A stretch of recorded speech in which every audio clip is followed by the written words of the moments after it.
In the beginning, there is not certainty but possibility. Modern physics tells us that at the smallest scales, nature does not present a single definite path. Instead, it offers a spread of potential ways events could unfold, a shimmering cloud of maybes that only condenses into a single outcome when we interact with it. This idea, often simplified in popular culture, is the backdrop against which people have placed the notion of quantum manifestation.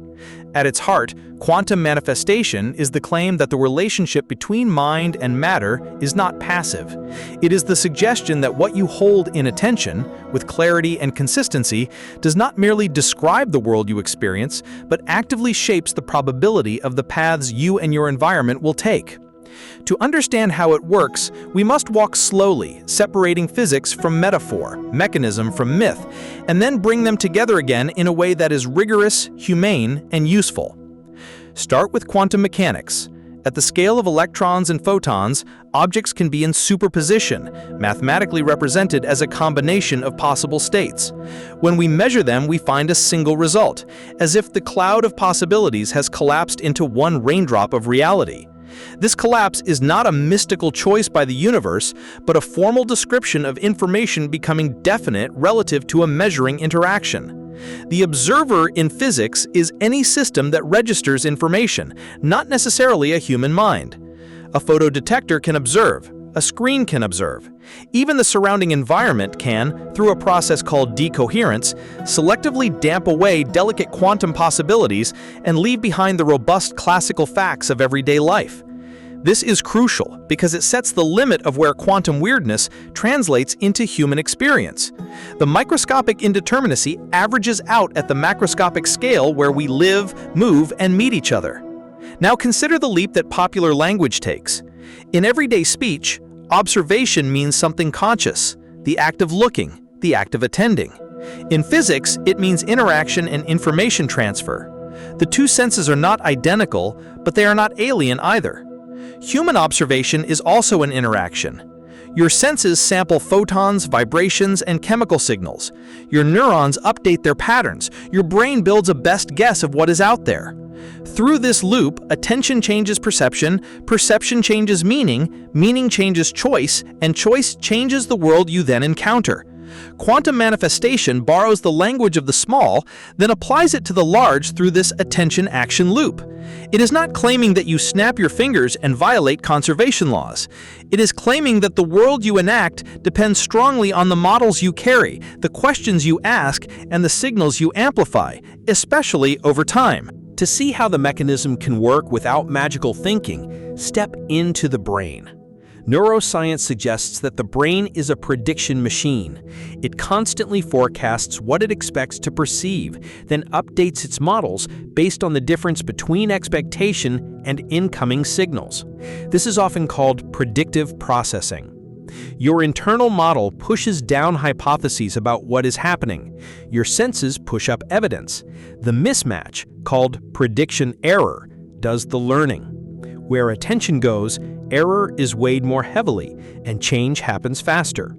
When you intend something, when you commit to a coherent story about a future you in a coherent context, you are not only creating a mental picture, you are steering your predictive system towards certain hypotheses of what tends to be true for me, and you are instructing your attention to collect the evidence that either breaks or builds those hypotheses. This shift in attention does not stop at perception. It alters behavior at the smallest scales of daily life. You notice different opportunities. You ask different questions. Your posture changes. Your tone softens or sharpens. Your choice of words signals a new identity to others. The social environment responds. Over weeks and months, those micro-actions compound. They widen some pathways and narrow others, like rain carving channels into a hillside. A job lead appears because you asked an extra question at the end of a meeting. A collaboration arises because your new clarity made you a better signal in a noisy network. A habit sticks because you placed attention on the cue that matters, long enough for your nervous system to encode a new routine. From the outside, the outcomes look like luck. From the inside, they feel like alignment. In the language of manifestation, reality moves. In the language of system science, feedback loops change the probability distribution of future states. At this point, it helps to return to physics, not to claim that thought collapses wave functions across the room, but to borrow a cleaner metaphor for how possibilities get weighted. In the path integral picture of quantum mechanics, a particle samples every possible route between points, and paths interfere. The mathematics adds and cancels amplitudes to produce the most likely outcomes. At human scale, you do something analogous, though not quantum. You entertain multiple futures in imagination, eliminate those that conflict with your values and constraints, and reinforce those that fit. The reinforcement is not mental only. It is embodied in your schedule, your environment design, your conversations, your commitments. The interference pattern is social, psychological, logistical. The intent is the kernel function that weights the paths. Over time, the path with the most coherent reinforcement becomes the path of least resistance for you to take. To an outsider, this can look uncanny, as if events conspired. To a modeler, it looks like a well-tuned policy in a complex environment. Language is another part of how it works. Words are not labels you stick onto the world after the fact. They are tools you use to carve the world into actionable pieces. Your working vocabulary determines which patterns you can notice quickly, which problems you can compress into solutions, and which emotions you can regulate. When people say that the words you use manifest your reality, the claim is not that syllables rearrange atoms by magic. It is that language is itself a control surface for attention and action. The right phrase, repeated and believed, reprograms how quickly your brain predicts reward or threat, which in turn changes your readiness to engage or withdraw. When a slogan becomes a lens, it becomes a lever. The lever moves behavior. Behavior moves outcomes. This is not mystical. It is mechanical. Expectation affects physiology too. Consider placebo and nocebo effects as broad phenomena. Expectation of relief can trigger measurable cascades, endorphins, dopamine, modulation of pain pathways before any external change occurs. Expectation of harm can do the same in reverse, increasing stress markers and pain perception. The point is not to reduce complex medical issues to mindset. It is to observe that belief is embodied. The body is not separate from the mind in a way that would allow belief to sit harmlessly in a corner. It primes autonomic patterns, heart rate variability, respiration, muscle tension, immune tone. Over time, those patterns alter energy, resilience, and the micro-choices that determine whether you send the email, take the walk, or start the conversation. Again, compounding takes over. What started as an inner stance becomes an outward sequence.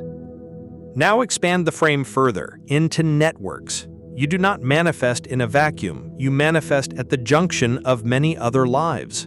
Every intention you carry becomes a signal to others, and those others are in their own cycles of prediction and action. Think of a city as a living interference pattern of plans. A clear plan emits coherent waves. People feel it. They adjust. Introductions get made. Resources get pooled. Incoherent plans cancel themselves out through contradiction. The social physics of manifestation is therefore simple to state and hard to master. Alignment inside the individual increases signal coherence. Coherence increases the odds of resonating with people and structures that can support the outcome. If this sounds like luck favors the prepared mind, that is because it is. But with one more piece, luck also favors the prepared network, and the network is prepared by the identity you perform consistently. A key term here is identity. Manifestation literature often talks about becoming the person who has the thing. Strip away the mystical wrapping and you find a pragmatic core. Humans are habit machines organized around self-stories. When your self-story changes in a grounded way with evidence gathering behind it, your default policies change. You update what is normal for you. The new normal becomes the attractor state of your behavior. When you repeatedly choose in line with that attractor, people trust that signal. They place bets on you. Systems yield to consistent pressure. In narrative terms, the plot thickens in the direction of your declared archetype. In operational terms, the Markov blanket of your life, your boundary of interactions, rearranges to minimize friction with the story you are now enacting. Time deserves a careful discussion. Many claims about manifestation imply that the future whispers back to the present, that somehow what will be reorganizes what is. Physics places strict bounds on causal influence, but psychology offers a bridge that is both lawful and powerful. Humans simulate futures constantly. Those simulations act like attractors for present choices. The imagined endpoint serves as a constraint, a target state. Control theory teaches us that when you specify a target, you generate an error signal relative to that target, and your system acts to reduce the error. This is everyday motor control turned inward on life control. You reach for the cup, and your arm corrects dynamically as it moves. You reach for a future, and your routines correct dynamically as you move through days. The future does not reach back. Your simulation of the future pulls you forward. The default mode network, the brain's resting state storytelling system, plays a role here. It correlates with mind-wandering, autobiographical memory, and projection into the future. In unhealthy loops, it can rehearse fear and rumination. In healthy loops, it can prototype strategies and rehearse identity. When people speak of holding the vision, one translation is that they are using their default mode network as an engine of consistency, guiding attention back to the same scaffold of meaning. That consistency is not a single thought held hard like a clenched fist.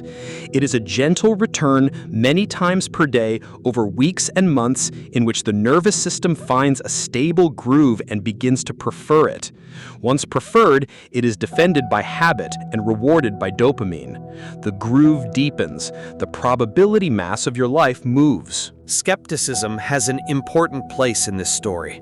There are claims in popular manifestation discourse that violate known physics, or that attribute personal failures to insufficient purity of thought, or that erase the hard realities of social and economic constraints. None of that is necessary for a deep account of how manifestation works. We can affirm two things at once. First, that you cannot think your way out of gravity, and second, that the way you think changes the forces that realistically act on your life. Agency operates within constraints. The deeper you understand your constraints, the more skillfully you can exercise agency, and the more plausibly remarkable the resulting outcomes will appear. If you deny constraints, you waste energy. If you deny agency, you waste possibility. Quantum manifestation, at its mature edge, is a philosophy of non-waste, a careful, repeated alignment of model, message, and movement. Let us go deeper into alignment. In control systems, stability arises when feedback is timely, gain is tuned, and sensors are reliable. In human terms, feedback is the results you get and the sensations you feel. Gain is how much you react. Sensors are your cognitive and emotional filters. When you tune gain too high, you become reactive. Your system oscillates. When gain is too low, you drift. Your system stagnates. Manifestation as a mechanism is the art of tuning this loop. Clarity of intent reduces sensor noise. You know which signals matter. Compassion reduces destructive gain. You correct without panic. Curiosity increases useful sensitivity. You detect small shifts early. These are not esoteric powers. They are engineering choices applied to a human life. What then is the role of energy in this story? A word often invoked but rarely defined. Strip it to essentials. Energy is capacity to do work. In daily life, it is the combination of sleep, nutrition, movement, sunlight, social connection, meaning, and safety that determines whether your body can sustain action. If your energetic baseline is low, your system's noise level is high. Noise masquerades as fate. You make brittle promises to yourself and break them. You interpret randomness as rejection. You miss cues. When the baseline rises, through care, structure, and connection, noise drops, signal increases, and you begin to experience a subtle but profound shift. Tasks feel lighter, people seem more open, ideas arrive. This is not the universe bending for you. This is your system rising to the level where ordinary physics can carry you. Boats do not move on dry sand. They move when the tide comes in. Elevating your baseline is raising the tide. Entanglement is another quantum word often borrowed.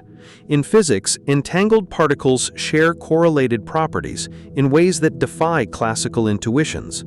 In human life, entanglement is a metaphor for relational embeddedness. Your outcomes are correlated with your closest ties. If those ties are misaligned with your stated intent, the correlations pull you back toward old equilibria. If they are aligned, they amplify you. Practical manifestation is therefore inseparable from relational hygiene. You do not cut people out of your life as a ritual gesture.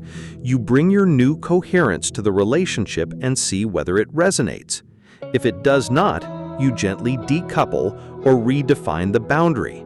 The result is not isolation, but a cleaner signal across your network, which in turn alters the flows of opportunity that reach you. Consider now the role of measurement, a word with double meaning.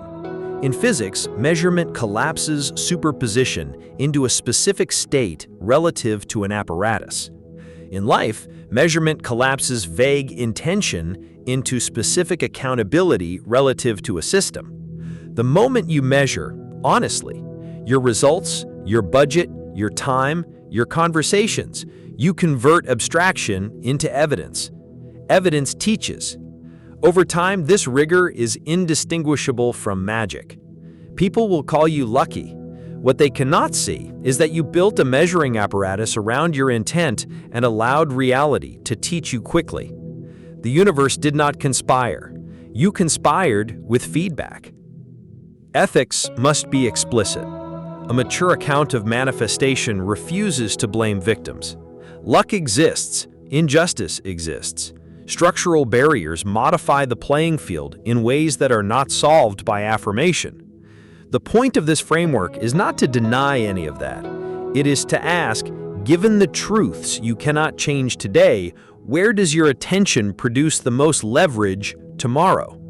It holds that even in difficult circumstances, intention can still improve odds by reorganizing attention and action within the available domain, and that small improvements compound into meaningful change. It also insists on compassion toward others, because your manifested outcomes are not separate from the ecosystems you inhabit. Exploitative coherence breaks over time. Service-oriented coherence scales. So far, this has sounded like psychology and systems theory wrapped in poetic physics. That is deliberate. But we can go deeper still by returning to the precise place where quantum ideas are more than decoration. They are discipline for how we talk about uncertainty. The quantum world teaches humility about what can be predicted and controlled. It teaches that observation changes the system observed. It teaches that at some scales, probabilities are not ignorance of a hidden fact. They are the structure of reality itself. When you import this humility into your projects, you design differently. You do not demand certainty. You demand good odds. You do not cling to a single path. You keep multiple feasible routes live. You do not overfit to one piece of feedback. You update priors gradually, in proportion to evidence. In Bayesian terms, manifestation is an updating process guided by a strong prior, the story you were betting on, and a willingness to correct that story without losing its spine. There is also the matter of aesthetics. Coherence is not only functional, it feels good.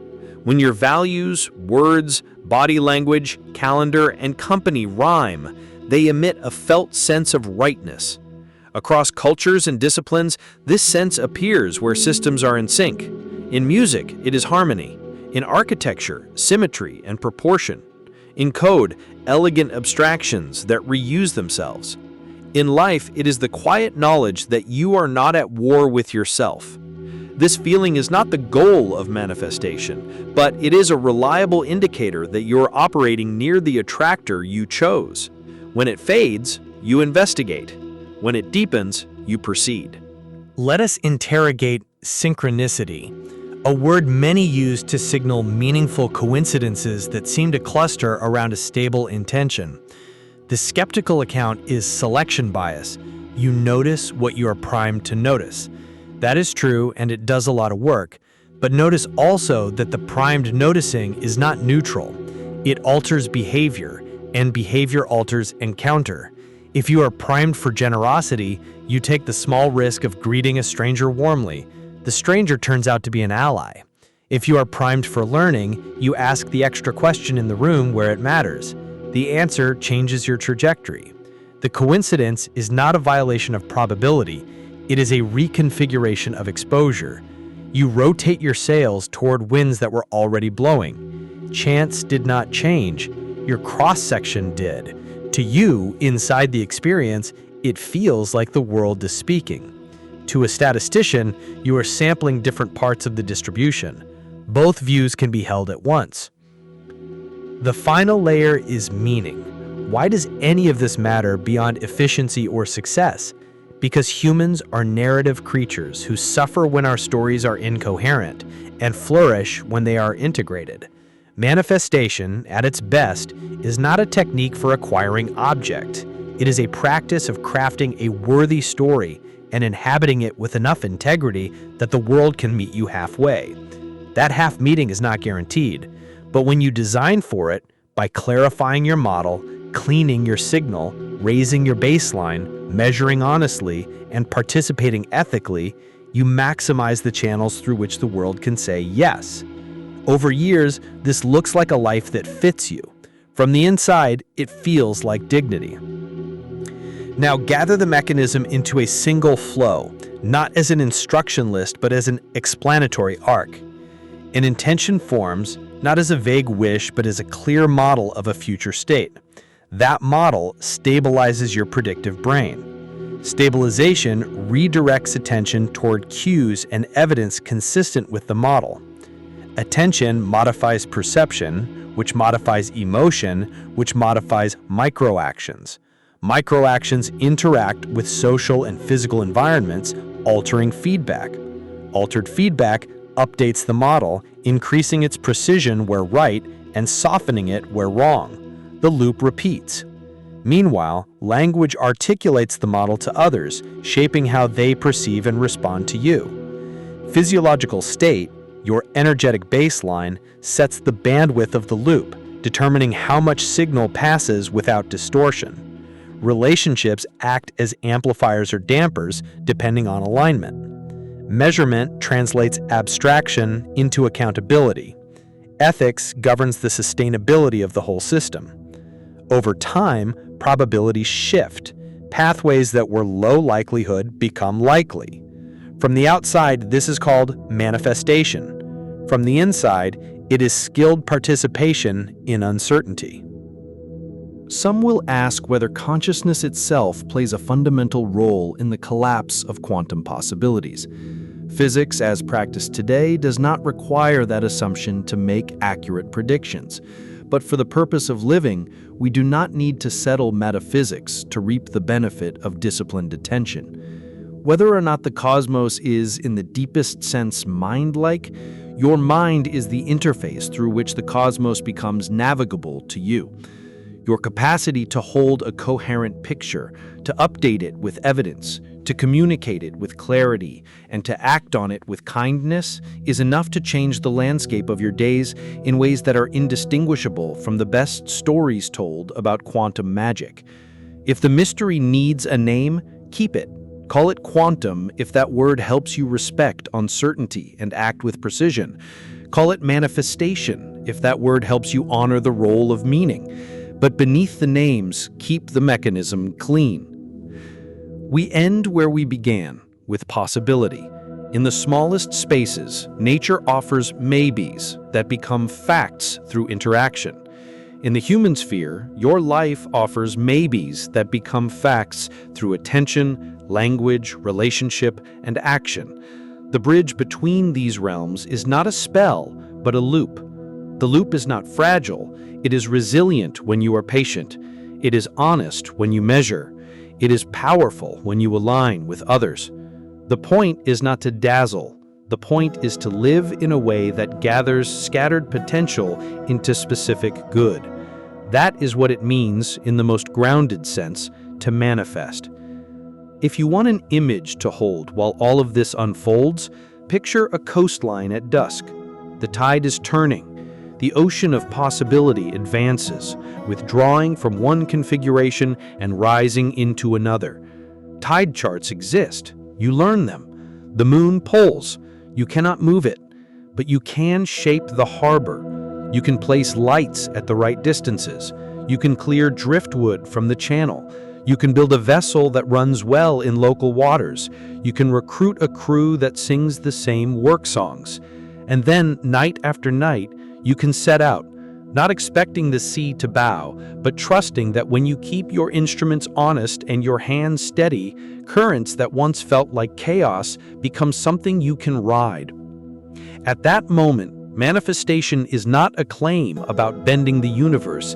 It is a description of how you became the kind of navigator for whom good journeys are more probable than not. And probabilities, stacked patiently across the months and years of a human life, are what destiny looks like up close. This is how it works, not because the fabric of reality yields to slogans, but because you live at a point where physics, biology, psychology, and society braid into a single experience. You do not command the braid, you learn to weave with it. You do not demand certainty, you learn to love the update. You do not deny difficulty, you learn to metabolize it into skill. At that depth, quantum manifestation ceases to be a promise and becomes a practice, and a practice kept long enough becomes a character. Character is what remains when luck has had its say. Character, in the end, is what manifests.